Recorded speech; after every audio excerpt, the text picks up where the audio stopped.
ಕುರಿ ಸಾಕಾಣಿಕೆಯಲ್ಲಿ ರೈತರಿಗೆ ಲಾಭ ಇದೆಯಾ?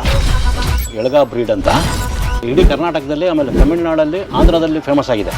ನೀವು ಇದನ್ನೇ ಯಾಕೆ ಸಾಕಾಣಿಕೆ ಮಾಡೋದು? ಮಟನ್ ರೇಷಿಯೋ ಬಂದು ಚೆನ್ನಾಗಿದೆ, ಅಂದರೆ ಟೇಸ್ಟ್ ಇದೆ. ಮಾಂಸ ಬಂದು 25-30 kg ಬರುವಂಥ ಚಾನ್ಸಸ್ ಇದೆ. ಅಂದರೆ ಮಾಂಸ ಜಾಸ್ತಿ ಬರುತ್ತೆ ಇದರಲ್ಲಿ. ಸೊ ಎಷ್ಟು ಕೆಜಿ ಬರುತ್ತೆ ಸರ್ ಆಗಿದ್ರೆ? 6 to 7 kg ಗ್ರೋತ್ ಬರ್ತಾ ಇದೆ. ನಾವು 15 kg ಮರಿ ತಂದ್ರೆ ಅದು 40-42 kg ಆಗುತ್ತೆ. 8,000-8,500 ತಂದಿದ್ರೆ ಒಂದು 16,000 ರೂಪಾಯಿವರೆಗೂ ಮಾರ್ತೀವಿ. ಕಂಪ್ಲೀಟ್ ಕಮರ್ಷಿಯಲ್ ಪರ್ಪೋಸ್ ಮಾಡಿರೋ? ಹೌದೌದು, 3,000ದಿಂದ 4,000 ಕುರಿವರೆಗೂ ಸಾಕಿ ಮಾರಾಟ ಮಾಡಿರ್ತೀನಿ. Complete commercial purpose. ಈ ಹೊರಗಡೆ ನಾವು ಬಿಟ್ಟು ಮೇಯಿಸ್ತೀವಲ್ಲ, ಆ ಕುರಿ ಮಾಂಸಕ್ಕೂ ಮತ್ತೆ ಕೂಡಾಕಿ ಮೇಯಿಸ್ತಾ ಇರೋ ಕುರಿಗೂ ತುಂಬಾ ಡಿಫ್ರೆನ್ಸ್ ಇದೆ ಅಂತ, ಇದು ನಿಜಾನ? ಇದರಲ್ಲಿ ಕೊಬ್ಬಿನ ಅಂಶ ಕಡಿಮೆ ಇರುತ್ತೆ. ಮ್ಯಾಕ್ಸಿಮಮ್ ನಿಮಗೆ 1-1.5 kg ಕೊಬ್ಬು ಮಾತ್ರ ಬರುತ್ತೆ ಇದರಲ್ಲಿ.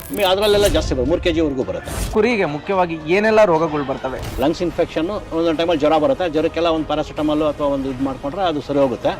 ಆ ಲಂಗ್ಸ್ ಇನ್ಫೆಕ್ಷನ್ ಬಂದಿರೋ ಅಂಥದ್ದನ್ನು ಸೆಟ್ ಮಾಡೋದು ಸ್ವಲ್ಪ ಕಷ್ಟ ಆಗ್ತದೆ. ಅದಕ್ಕೆಲ್ಲ ವ್ಯಾಕ್ಸಿನೇಷನ್ಸ್ ಇದೆ.